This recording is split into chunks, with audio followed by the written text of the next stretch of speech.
hermanos, que esto sea para alabar al Señor. Le damos gracias por los hermanos, por la hermana Ari que está en el piano, y ahora que están mis hijos aquí, le doy gracias a Dios por ello. Bueno, hermanos, continuamos. Vamos por la aclamación de la palabra, con la lectura bíblica. Buscamos en nuestra Biblia Romanos 12, del 1 al 6, y vamos a hacer lectura, a ver qué Dios nos quiere decir este día. Y dice así la palabra de Dios: deberes cristianos. Así que, hermanos, os ruego por las misericordias de Dios, que presentéis vuestros cuerpos en sacrificio vivo, santo, agradable a Dios, que es vuestro culto racional. No os conforméis a este siglo, sino transformaos por medio de la renovación de vuestro entendimiento, para que comprobéis cuál sea la buena voluntad de Dios, agradable y perfecta.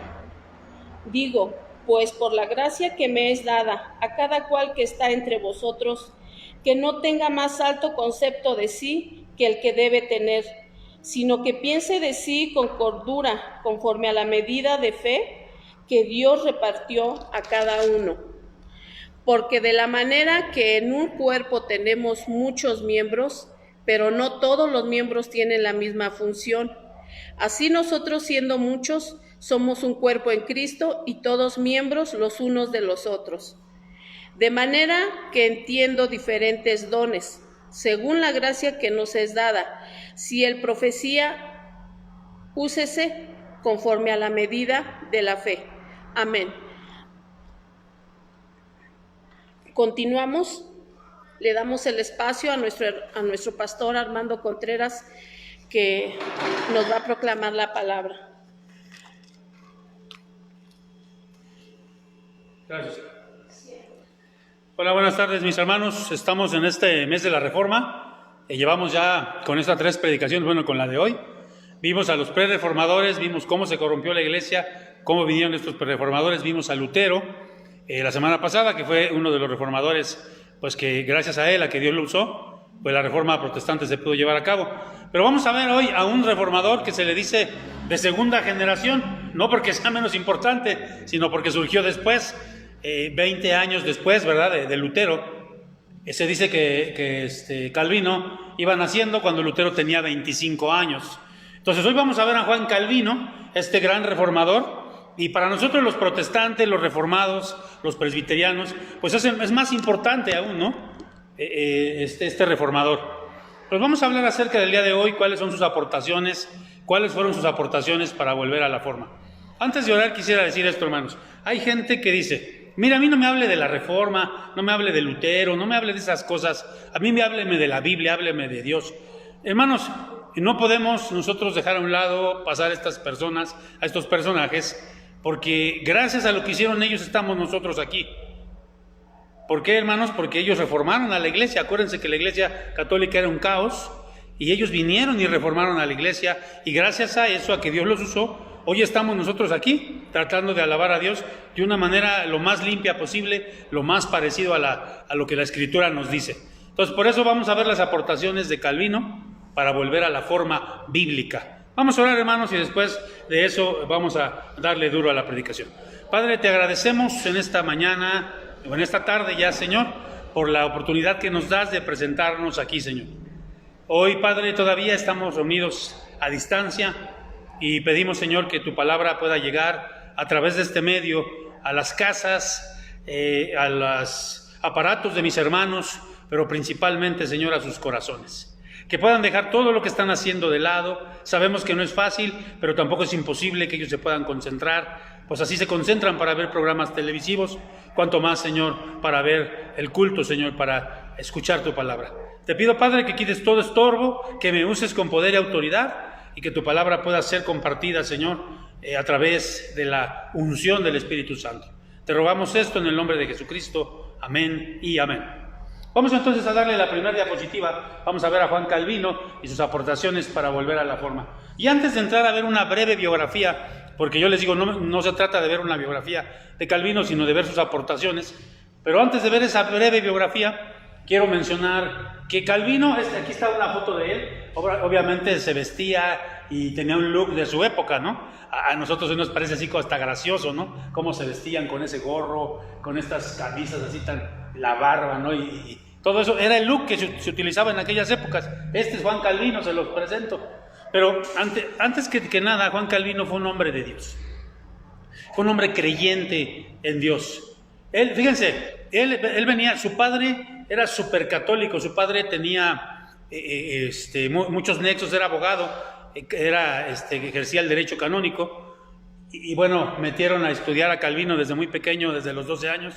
Él iba a ser monje, le hicieron su tonsura. Ya les dije, ¿verdad?, que la tonsura es esta peloncita que les hacen a los sacerdotes, que tienen los monjes. Él la tenía. Bueno, fue un gran pastor porque también él pastoreó a los refugiados franceses. Fue un buen cristiano, como ya dije también. Un hombre comprometido con su Dios. Antes de cualquier cosa, Calvino fue esto. Ahora, nosotros no lo veneramos, hermanos. No los veneramos a estos hombres, pero sí los recordamos. Aunque debo reconocer que sí hay gente, sí hay denominaciones, sí hay pastores que a veces sí endiosan a Calvino y a veces dicen por ahí son más calvinistas que Calvino, ¿verdad? Algunos sí, pero nosotros no, hermanos, no es así de esta manera. Sabemos que Dios lo usó y su teología influyó más que el luteranismo. Los luteranos como que se quedaron así a la saga, como que Lutero se quedó allí en el pasado, pero Calvino no. Hoy incluso, hermanos, hay reformados, hay protestantes, hay presbiterianos, incluso hasta en Corea. El presbiterianismo y las iglesias reformadas se extendieron no solamente a una parte, sino a todo el mundo. Y el luteranismo no, el luteranismo se quedó solamente en Alemania y en algunas partes, hay iglesias muy pequeñas luteranas. Entonces la influencia de Calvino fue tremendísima, fue muy tremenda la influencia de Calvino. Ahora sí vamos a ver un poco de su biografía, un poquito de la biografía de Calvino. Vamos a darle uno más, por favor, aquí una diapositiva más. Y aquí vamos a ver, bueno, antes de su biografía, vamos a leer este pasaje, porque mucha gente dice, ellos fueron hombres. Pues sí, fueron hombres, pero fíjense lo que dice la Escritura en 2 de Pedro 1:21. Porque nunca la profecía fue traída por voluntad humana, sino que los santos hombres de Dios hablaron siendo inspirados por el Espíritu Santo. Y nosotros confiamos en que estos hombres fueron inspirados por el Espíritu Santo para hablar y hacer todo lo que hicieron y dijeron y todo lo que transformaron. El Espíritu Santo los usó, así como nos usa también a nosotros. Ahora sí, vamos a darle y vamos a ver una breve biografía de él. Nació en Francia, él fue francés, su verdadero nombre fue Jacques Calvin, no sé si se pronuncia bien, pero ya en español, ya transliterado al español, lo conocemos como Juan Calvino. Él nació en la ciudad de Noyon el 10 de julio de 1509 y murió en 1564, murió joven, porque Calvino fue muy enfermizo, vivió la misma edad que tengo yo ahorita, 55 años, vivió Calvino. Sí se veía más chavo que yo, ¿no? Bueno, a lo mejor por el pelo, pero miren, más o menos de la misma edad, ¿no? Su padre fue notario del arzobispado, como ya les dije, siempre tuvo una buena posición, e incluso Juan Calvino, él, cuando fue desde pequeño, desde los 12 años, cobró una prebenda que le daban de una parroquia. Por muchos años él cobró ese dinero, porque su familia era muy católica, su familia pertenecía al clero católico, bueno, no al clero como tal, pero su padre era abogado de los curas. Él estudió, fíjense, estudió Derecho, estudió Teología y estudió también Humanidades en la Universidad de Orleans, una de las universidades más famosas de Francia. Casi termina la carrera de Teología, pero por algún motivo su papá lo quitó y lo metió a estudiar Derecho. A lo mejor el papá dijo, va a ganar más dinero acá, ¿verdad? No sabía que los curas también ganan muy bien. En 1533 se convierte en cristiano. No sabemos cómo, no hay un exacto así de su conversión como la de Lutero, que cayó un rayo y entonces se convirtió. No, él dice que su conversión fue porque escuchó un sermón y cambió su corazón, pero fue a partir de 1533. Y en 1534, esto es muy importante este dato, ustedes recuerdan que el rey de Francia era Francisco I, y si no sabían ya se los dije, y el rey de España era Carlos V, la semana pasada mencionamos esto. Y este rey era súper católico, igual que Carlos V. Francia y España siguen siendo los países más católicos del mundo. Y entonces empezó a perseguir a los hugonotes. Los hugonotes fueron los evangélicos, los cristianos, los que aceptaban a Cristo en Francia, se les llamó así hugonotes. Entonces empezó a perseguirlos y entre ellos Calvino. Y tuvieron que salir, muchos de ellos tuvieron que emigrar, tuvieron que salirse, tuvieron que peregrinar. Entonces, vamos a darle uno más. Y vamos a darnos cuenta que en 1536, aquí estamos viendo algunas cosas que hizo Juan Calvino, publicó su primera edición de la Institución de la Religión Cristiana. Y ustedes se van a preguntar, ¿y eso qué cosa es? Bueno, ahorita son 2 tomos, 2 libros. En un inicio era un solo tomo, así gordo. Hoy son 2, un poquito más delgados, en 4 grandes capítulos. Ahí es donde él sintetiza, donde él resume todo lo que creemos los cristianos, que emana de la Biblia. Habla de la iglesia, habla del ser humano, habla de Dios, habla de los sacramentos, habla de los mandamientos de Dios. O sea, es como un compendio de todo lo que creemos nosotros los evangélicos desde el punto de vista reformado. Y es su ópera magna. Es un libro que se estudia en todos los seminarios y es un libro que se ha traducido no solo al francés, al latín, sino a muchísimos idiomas. Ok, entonces él hace esta parte, ¿no? En ese mismo año, en el 36, llega a Ginebra. Miren, aquí yo les pongo unas fotos de la Ginebra moderna. Ginebra es una ciudad de Francia. También es una bebida, pero no estamos hablando de la bebida, ¿verdad? En ese mismo año, pues ya vimos, llegó a esta ciudad.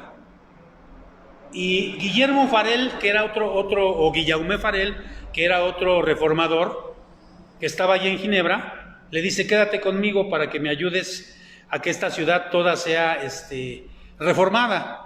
Miren, les voy a explicar un poco. En aquel entonces la pugna era entre católicos y protestantes.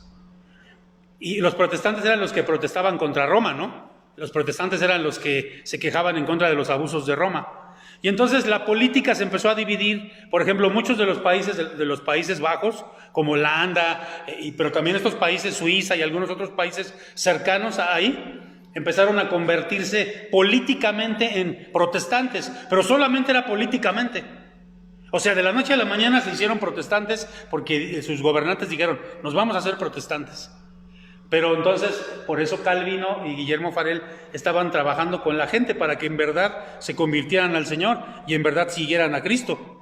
Entonces le dice que se quede con él, se queda 2 años, hasta el 38, cuando los corren a los 2, por la disciplina tan férrea que tenían. Ellos tenían una disciplina muy... Miren, se dice que, por ejemplo, a los hermanitos, ¿no? Que andaban ahí medio cuchitos ahí, como muchos que andan por acá luego, tomaban, por ejemplo, y si tomaban los metían a la cárcel y no les daban la Santa Cena, ¿no? Y entonces esa disciplina no la aguantaron y los corrieron. Los sacaron de Ginebra. En 1540 se casa con Idelette de Buren. Y fíjense, esta mujer había sido esposa de un pastor. Ese pastor murió y la dejó con una hija. Y Calvino se casó con esta mujer y fue un buen padre para esa hija y fue un buen marido. En cartas que le escribían, ellas daban testimonio de que fue un buen hombre, ¿no? Entonces, podemos decir que... también un dato aquí importante es que, esta mujer y Calvino perdieron 3 hijos. Por eso Calvino nunca pudo ser padre. Se les murieron 3 hijos. 1559, aquí dice, inaugura la Academia de Ginebra. ¿Qué era eso de la academia? Era una especie de escuela, un seminario donde estudiaban misioneros, donde estudiaban muchas personas que después sirvieron en el campo. Muchos de ellos después fueron pastores y misioneros en muchas partes del mundo. Y en 1564 murió y fue sepultado sin lápida. No se sabe dónde fue sepultado. Y algunos dicen que es mejor porque si no, algunos lo venerarían su tumba. Y bueno, no sabemos eso, pero... Bueno, estos son datos así, digamos, muy rapiditos de la biografía de Calvino, ¿no? Lo más rápido que pudimos. Y estas son 2 fotos de la ciudad de Ginebra en la actualidad. Ginebra pertenece a Suiza. Aquí está la bandera suiza. Y miren ustedes, es una ciudad preciosísima, ¿no? Se ve una ciudad preciosa. A mí me encantaría conocerla, pero pues bueno, no sabemos. Vamos a darle uno más. Ahora, Calvino basó toda su teología, enarboló toda su teología en esto que vemos aquí, en la cosmovisión calvinista. Que claro, sus seguidores después hicieron ya más el desarrollo de todo esto, ¿no? Pero él, por ejemplo, bueno, para entender esto tenemos que ver primero qué es una cosmovisión. Y miren, una cosmovisión es la manera en cómo vemos nosotros o entendemos el mundo. Por ejemplo, no es lo mismo cómo entiende el mundo o cómo ve el mundo un azteca, Por ejemplo, los aztecas, ¿cómo veían el mundo? Ahora que estaba estudiando para este tema que viene del jueves, del Día de Muertos y de Halloween y todo esto, el azteca veía todo en términos animistas. Su mentalidad, su cosmovisión era politeísta, creían en muchos dioses. Esa era su cosmovisión, él así veía, esa era su cosmovisión. Por ejemplo, la cosmovisión de alguien de un universitario, de un científico, no va a ser la misma, porque muchas veces ese científico, ese universitario ya ni cree en Dios. Entonces él ve las cosas de otra manera, él dice, no, todo esto yo me lo gano, ¿no? Es por mi trabajo, es porque yo me lo gano. No le agradece a Dios ni nada. Entonces, la cosmovisión, no sé si ustedes me entiendan, son los lentes con los que vemos la vida. Y todos tenemos una cosmovisión, todos tenemos un bagaje, todos vemos la vida de diferente manera. Y también es la misma filosofía de una persona. O sea, es la manera en que él se va a comportar, porque esa es su filosofía, en eso cree. Por ejemplo, yo soy cristiano, tengo mi filosofía como cristiano y me comporto como tal. Entonces, vamos a ver, hermanos, que Calvino estructuró toda su teología en base a esa cosmovisión bíblica, en base a ver el mundo desde el punto de vista de Dios, desde el punto de vista de la Biblia. Vamos a darle uno más y vamos a darnos cuenta que durante toda la Edad Media hubo varias cosmovisiones. Miren, la primera, el hombre de la Edad Media, ¿cómo pensaba? ¿Cómo pensaba el hombre de la Edad Media? Dice ahí, veía todo con superstición y miedo, y no pudo ser muy productivo. Por ejemplo, sabemos que durante gran parte de la Edad Media funcionó el sistema feudal. Y había un señor feudal y tenía vasallos, tenía esclavos, tenía gente que vivía ahí dentro de su territorio. Y esa gente, ¿por qué no se iba? ¿Saben por qué? Simplemente porque les daba miedo atravesar el bosque. Porque en el bosque había elfos, había fantasmas, había brujas. Esa era su mentalidad.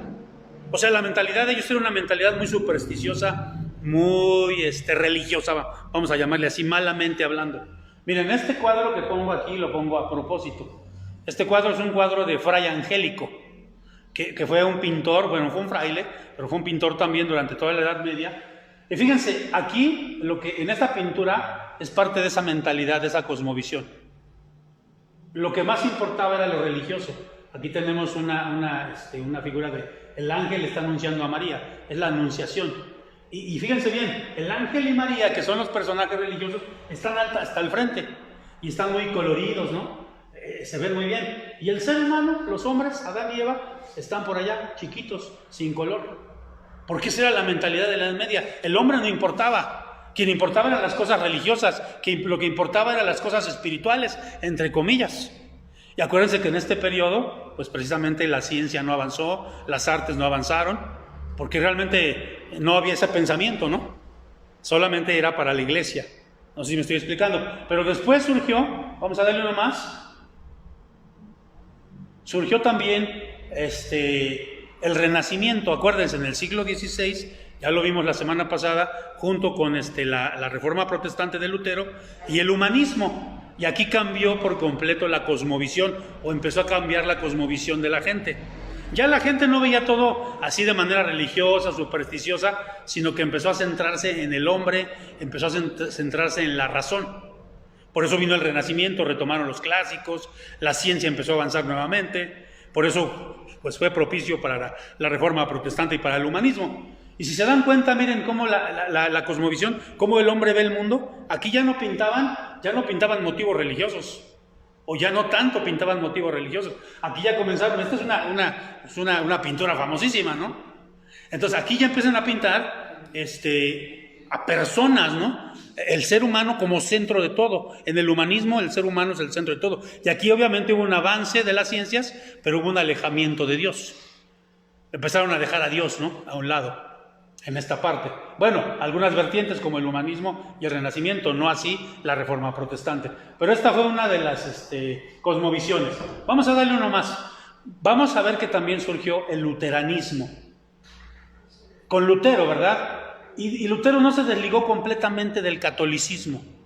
O sea, esa cosmovisión de Lutero, y por eso yo decía, muchas de las iglesias luteranas, si usted, no sé si alguien conoce el lugar de Joco, ahí donde está la clínica de Joco, por allí enfrente hay una iglesia luterana, muy cercano hay una iglesia luterana por ahí. Si tú ves a los clérigos luteranos, hasta te van a parecer que son casi como católicos. Su liturgia es muy parecida también a la católica, como que Lutero no se desligó del todo, incluso hasta en la manera de celebrar la Santa Cena o la Santa Comunión hubo ciertas divergencias, ¿no? Y esa es la cosmovisión luterana, ¿no? Que no se desligó completamente del catolicismo. Pero surgió la que nos interesa a nosotros el día de hoy, y fue la cosmovisión calvinista. La cosmovisión calvinista, de alguna manera, podemos, digamos, que resumirla de esta manera. Decía, a Dios sea la gloria. Y se acuñó una frase en latín que está ahí, que es la frase coram Deo vivere. Y esa frase latina significa vivir como si vivieras frente al rostro de Dios, como si estuvieras frente al rostro de Dios. Para muchos reformados se dice que cada centímetro cúbico que hay en la creación le pertenece a Dios. Y esa es la mentalidad calvinista. Ahora, aquí vamos a explicar, hermanos, que, miren, muchos cristianos van el domingo a la iglesia, ¿no? Y el domingo adoran a Dios, se ponen sus mejores, pues, ¿cómo diríamos? Para no decir garritas, sus mejores, pues ajuar, ¿no? Su mejor ropita se pone. Y ven a la iglesia y adoran y todo. Pero toda la semana ni se acuerdan de Dios. Y toda la semana pecan, toda la semana son groseros, toda la semana hacen lo que les pega la gana. Y así viven los católicos, así es la religión católica. Porque la religión católica no te exige nada. Entonces el reformado no. El reformado dice, en todo le tiene que dar la gloria a Dios. Por eso dice, coram Deo vivere. Vive como si vivieras frente al rostro de Dios, como si Dios te estuviera viendo. Y de hecho, Dios te está viendo, nada más que a veces se nos olvida. Y vamos a ver entonces aquí, la lámina que viene, hermanos, es la que yo quiero que me entiendan más, porque aquí vamos a ver cómo la teología de Calvino dice que todas las áreas de la vida le pertenecen a Dios. Todas las áreas de la vida. Porque como les digo, no hay gente que dice, no, a ver, yo soy cristiano porque alabo a Dios los domingos, porque le canto de vez en cuando, porque a veces leo la Biblia, pero de ahí a que Dios esté en todo mi mundo, no, a ver, ¿qué pasó, hermano?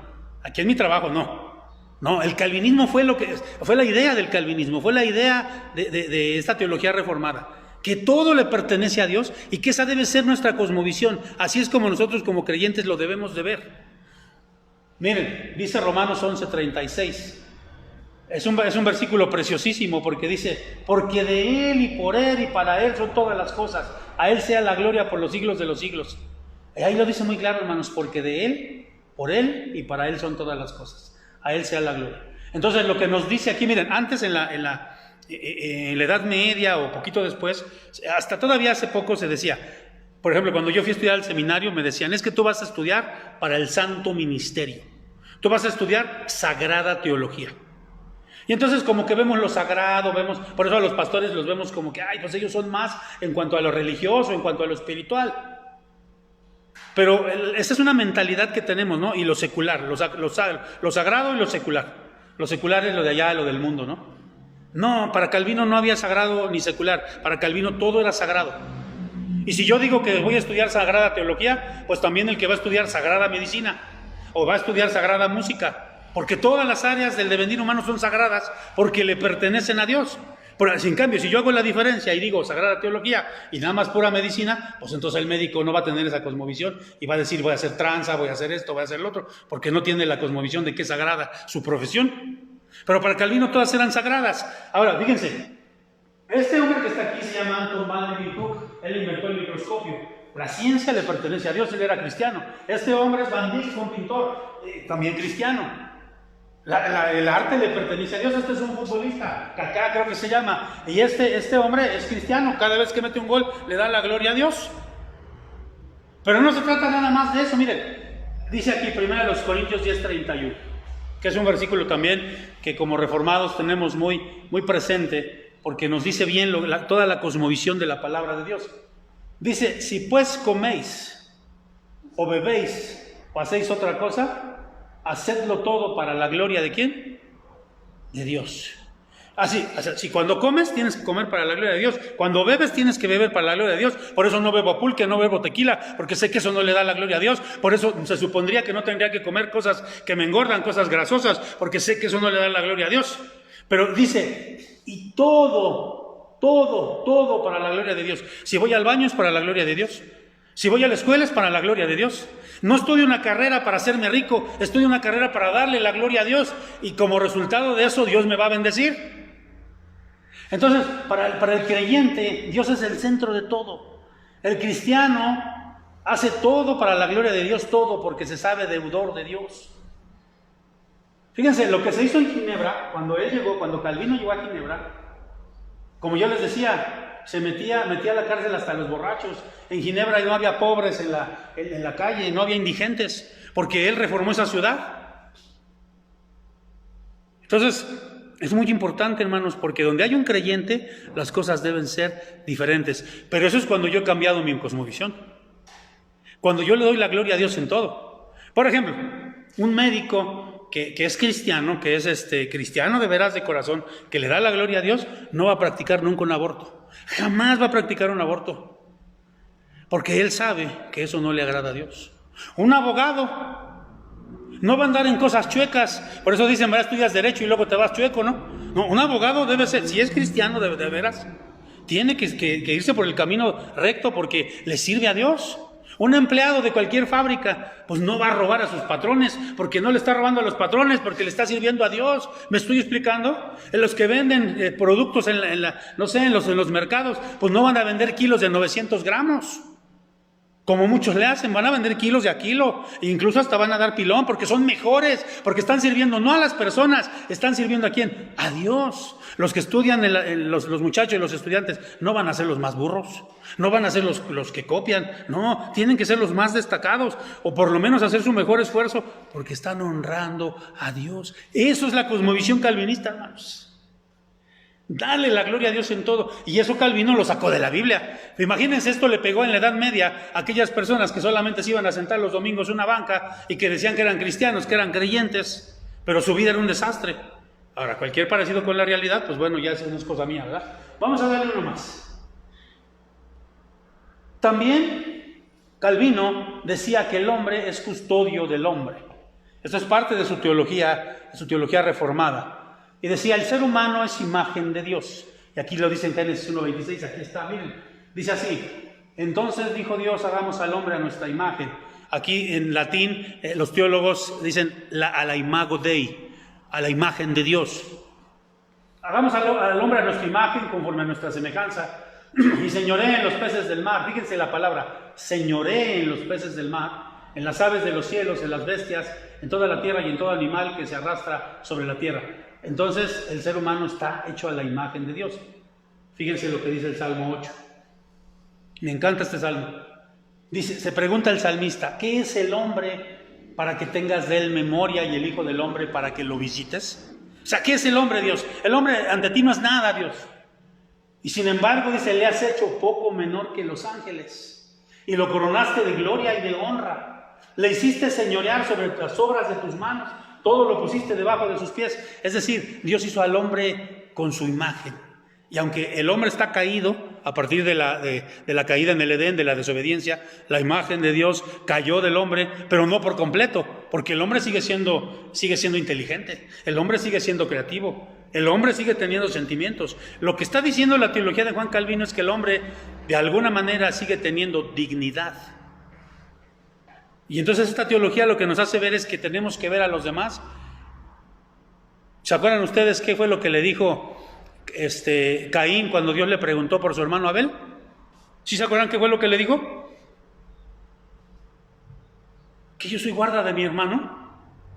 Pues sí, nosotros somos guardas de nuestros hermanos. Por eso el verdadero cristiano, el verdadero creyente, no debería ser racista, ni debería hacer a un lado las razas. Y también Calvino fue muy duro en esta teología, porque él les dijo, por ejemplo, a los servidores que estaban allí en Ginebra, les dijo, ustedes son precisamente estos, son servidores. Y eso les pegaba mucho, porque los señores de aquella época estaban para que les sirvieran. Y no solo los de aquella época, también hoy todavía es muy difícil encontrarse funcionarios públicos realmente que sean servidores públicos. Pero Calvino ve esto, ¿no? Y dice, yo tengo que cuidar a las otras razas, ¿no? Tengo que cuidar a los otros, a los que son diferentes. Él mismo fue refugiado. Él mismo se tuvo que ir de Francia y vivió como refugiado. Pero cuando vinieron de otro, por ejemplo, No, bueno, al ratito lo vamos a ver esto, pero vinieron otros teólogos, otros pastores de España, vinieron también de Escocia, y ahí los tuvo él como refugiados también, porque él creía en esto, que yo veo al otro, en el otro veo a mi prójimo, es mi prójimo el otro, no le voy a hacer daño. Imagínense si todos pensáramos así. Mucho de lo que pasa en el mundo es porque queremos amolar al otro, o porque el otro me quiere amolar, y no nos vemos como custodios, ¿no? No cuidamos al otro. Pues vamos a darle uno más y vamos a ver la tercera cosa por la cual se caracteriza la teología reformada, la teología protestante de Juan Calvino. Nuestra relación con el mundo, ya vimos la relación con Dios, con el hombre y ahora con el mundo. Y dice aquí en Génesis 1:26, otra vez lo voy a leer. Entonces dijo Dios, hagamos al hombre a nuestra imagen, conforme a nuestra semejanza, y la palabra que hace rato les decía, señoré, señoré.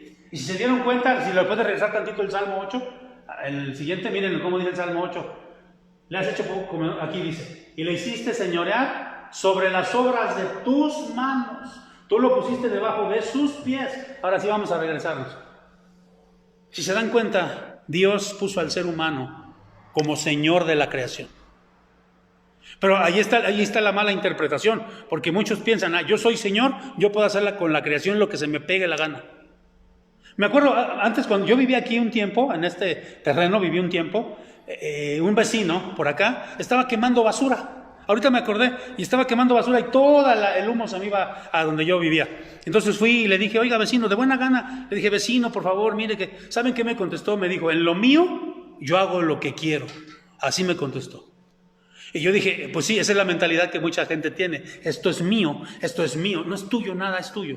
Porque aquí dice precisamente que Él nos hizo, no se te olvide esta palabra, tú y yo somos mayordomos de la creación. Y para que mejor entiendas qué es un mayordomo, si tú te acuerdas, ¿verdad? De ese programa de los Locos Adams, a lo mejor, ¿verdad? ¿Te acuerdas de ese largo, no? Que yo llamaba a usted, ese era un mayordomo. Era un mayordomo.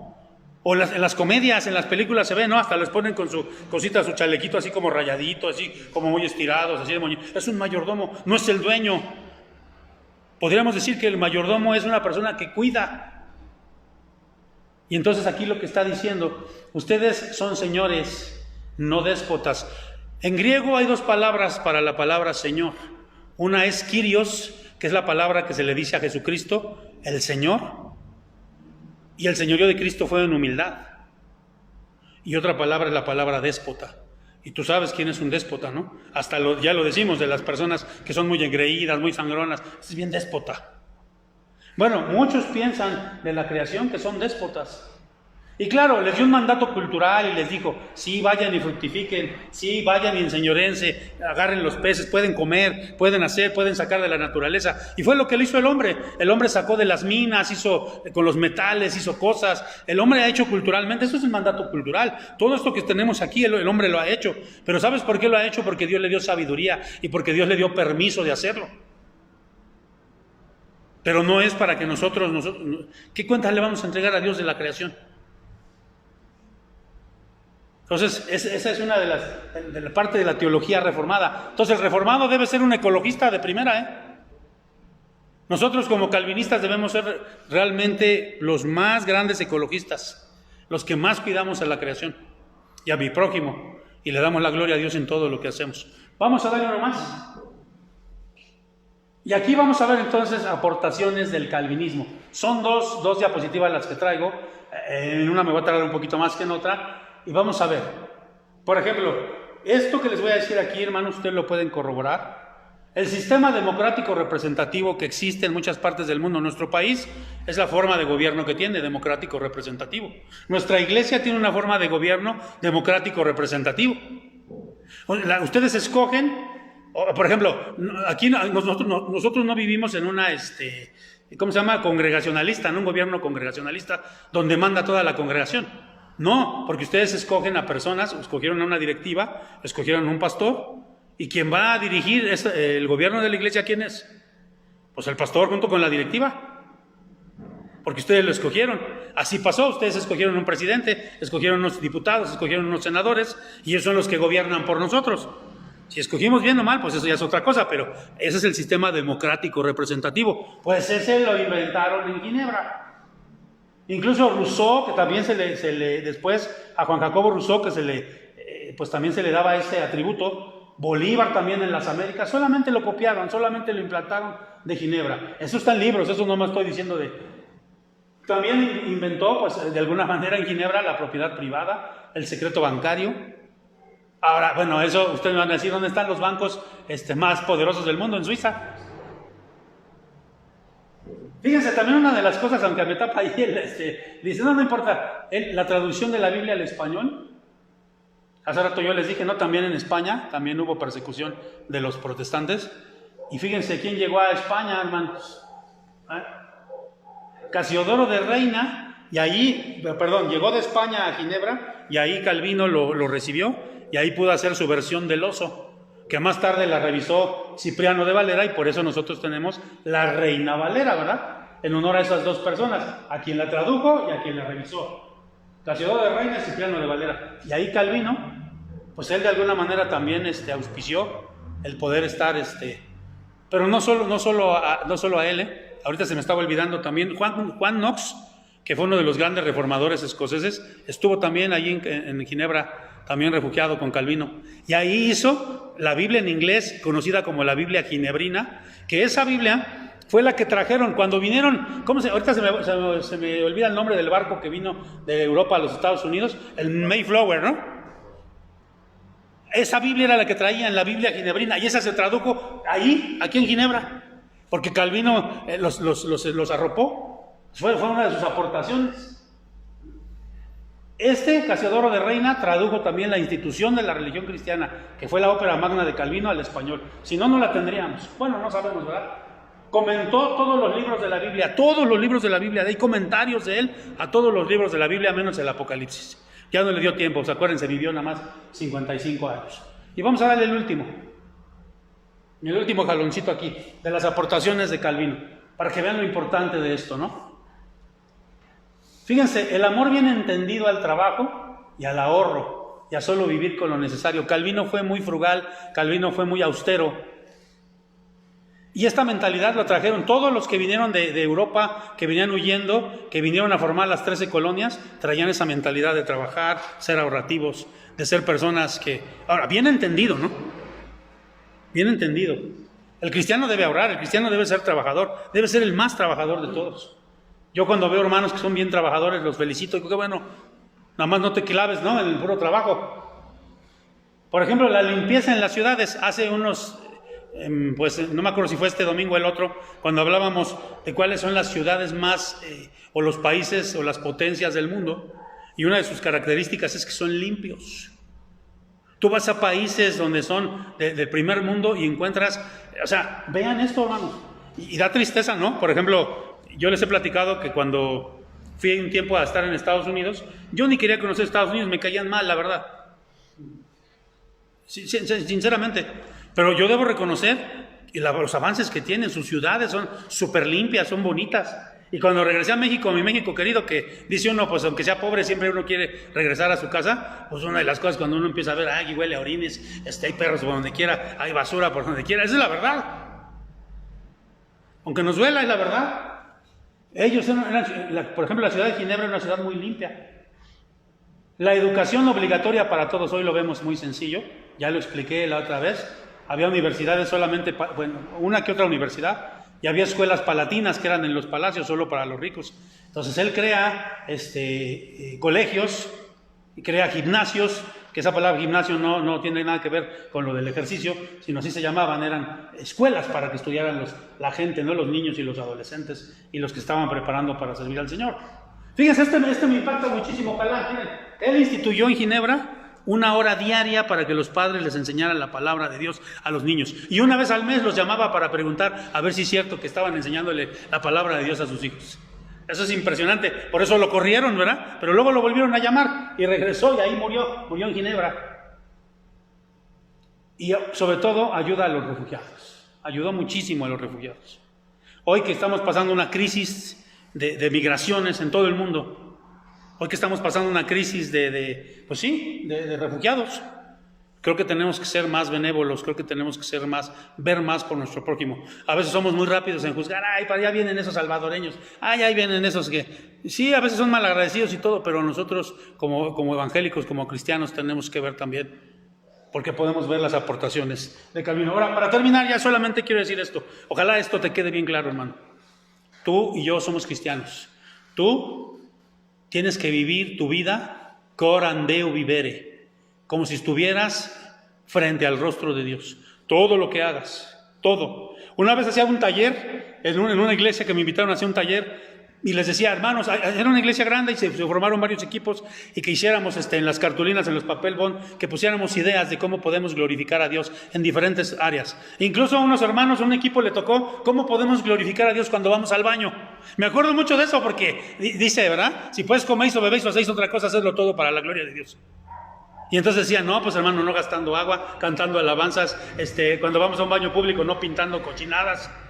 No sé, en todo lo que hacemos podemos glorificar a Dios. No sé si me explico, hermanos. Ojalá que así sea.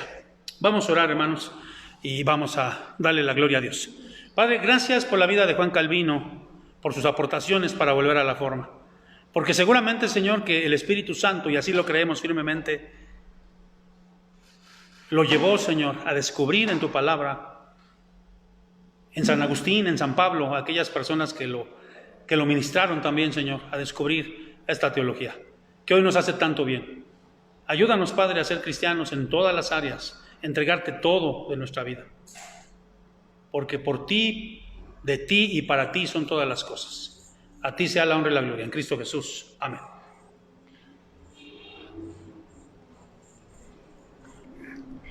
Bueno, hermanos,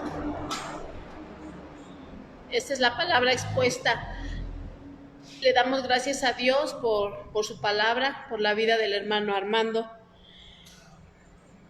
Y como respuesta a la palabra, también le doy gracias a Dios por la vida de Sammy, que se me olvidó hace rato mencionar. Que Dios te bendiga, Sammy, el hermano Elías que se encuentra aquí, a mi esposo Armando, a mis hijos, a Ari y mejor al hermano Armando Contreras.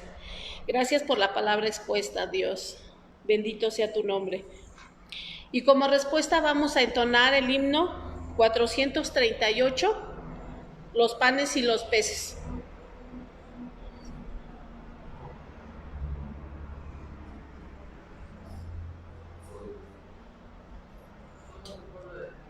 Somos el pueblo de Dios. Ah, sí, perdón. Un poquito antes. Sí, es cierto. Vamos con el himno, somos el pueblo de Dios.